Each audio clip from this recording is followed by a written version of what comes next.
In this module, we'll discuss transformer principles. This covers the behavior of transformers and the impact they have on the circuit on which they are being used. In particular, we'll answer the question why transformers are important, define what do you mean by ideal transformer in relation to actual transformers. We'll explain some types and construction of transformers.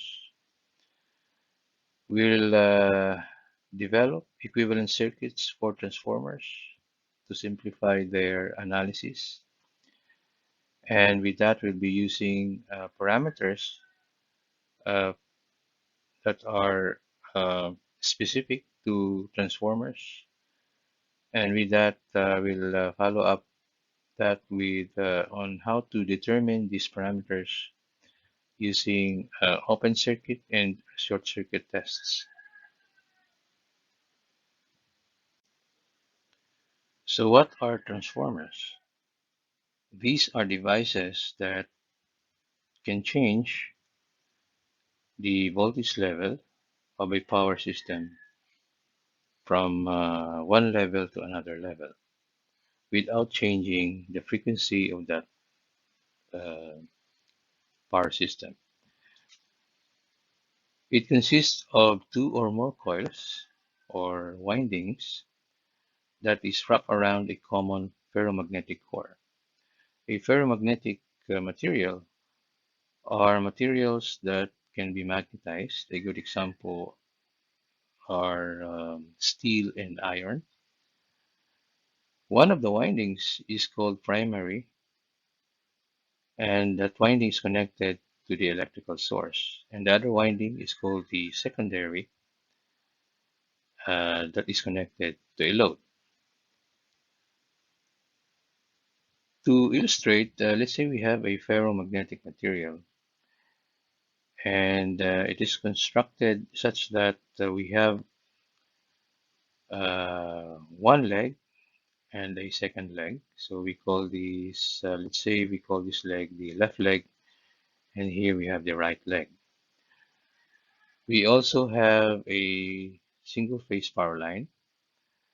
Then let's say we wrap around a winding on the left leg and we connect that winding to the power line. So we call this winding our primary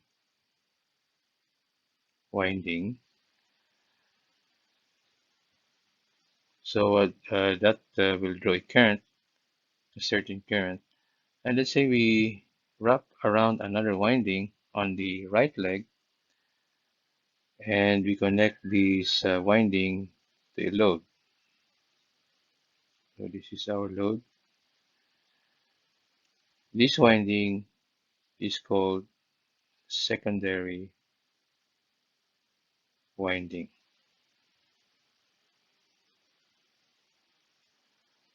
So what usually happens is that this transformer takes a voltage from the source at a particular level and transforms that into another voltage on the other side.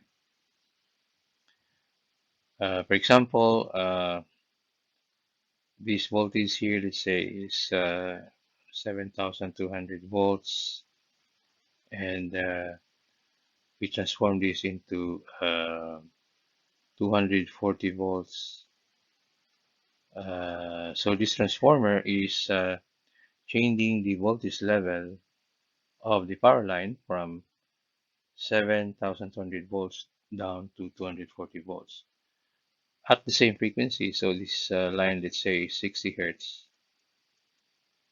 The output here will still be 60 hertz. Okay, so this transformer is called a step-down transformer because it lowers the voltage level.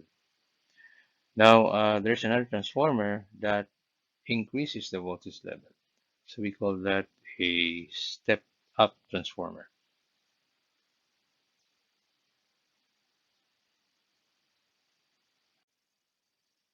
So why are transformers important?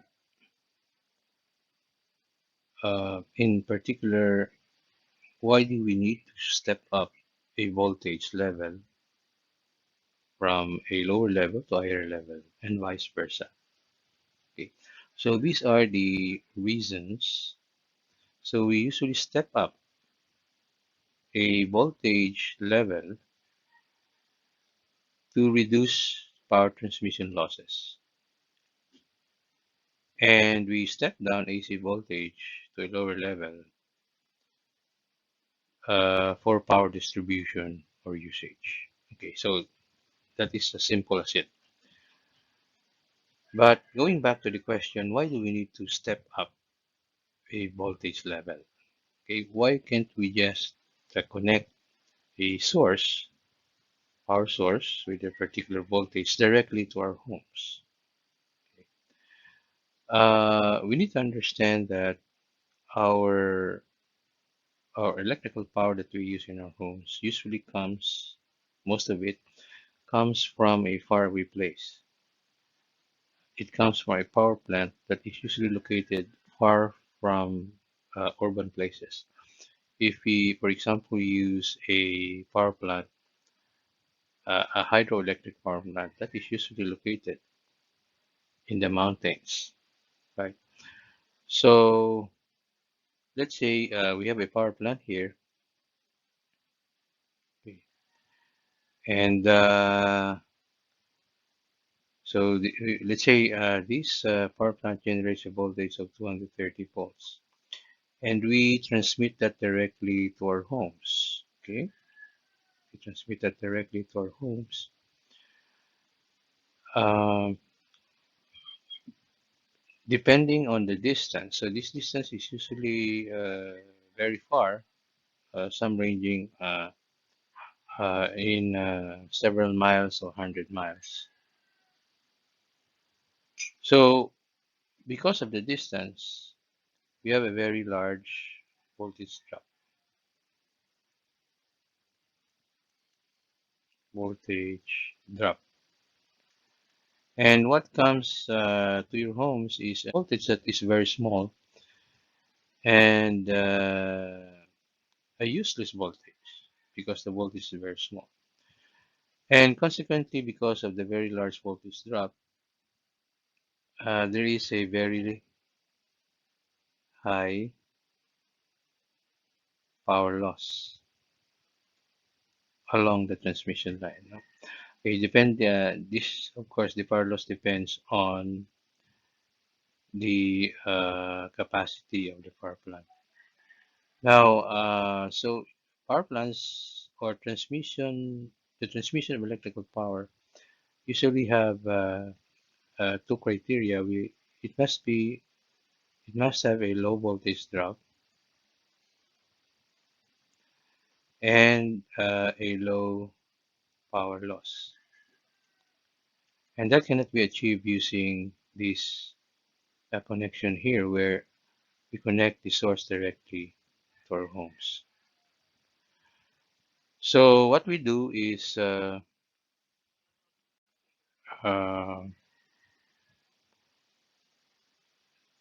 so we have a power plant. Okay, it produces a voltage, a certain voltage. Okay,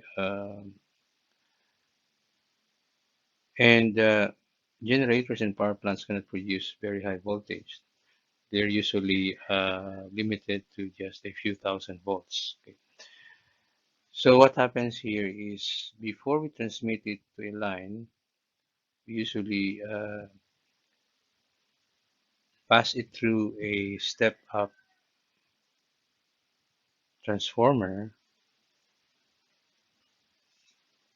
before we connect it to the transmission line. Okay,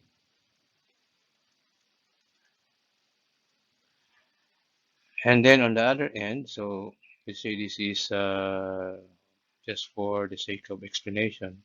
Say this is 7,200 volts here. Okay, so we step it up, let's say at 100,000 kilovolts. Okay, and 110,000 volts. Now, At the other end of the line, well, we cannot use this voltage, so we need another transformer that will step down the voltage. So we need a step down transformer here. And that we can now use in our homes. Okay, so with this setup, this ensures a low voltage drop and a low power loss. Okay, so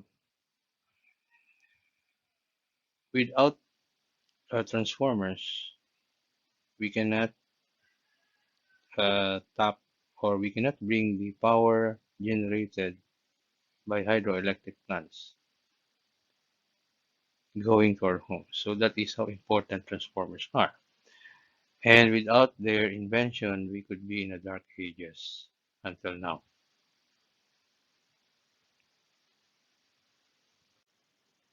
So let's go to types and construction of transformers. So we have two types. We have the core form and the shell form. The core form, we usually have two legs. Uh, on one leg, we install the primary winding, and on the other leg, we install the secondary winding. So they are wrapped around a common magnetic circuit. So this is called a magnetic circuit. On the other hand, the shell type has three legs, and the windings, the primary and the secondary windings, is wrapped around the center leg. So in the shell form, the primary and secondary windings are wrapped uh, on top of each other with the low voltage winding in the innermost uh, position. Okay, so if it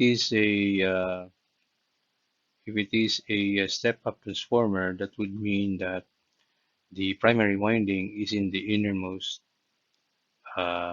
position, while in the step-down transformer, the secondary winding would be in that innermost position. Now, why is that so? There are two reasons. This is to simplify the problem of high voltage in a winding inside a core, and this design results in a much less leakage flux. Okay, we will discuss leakage flux later.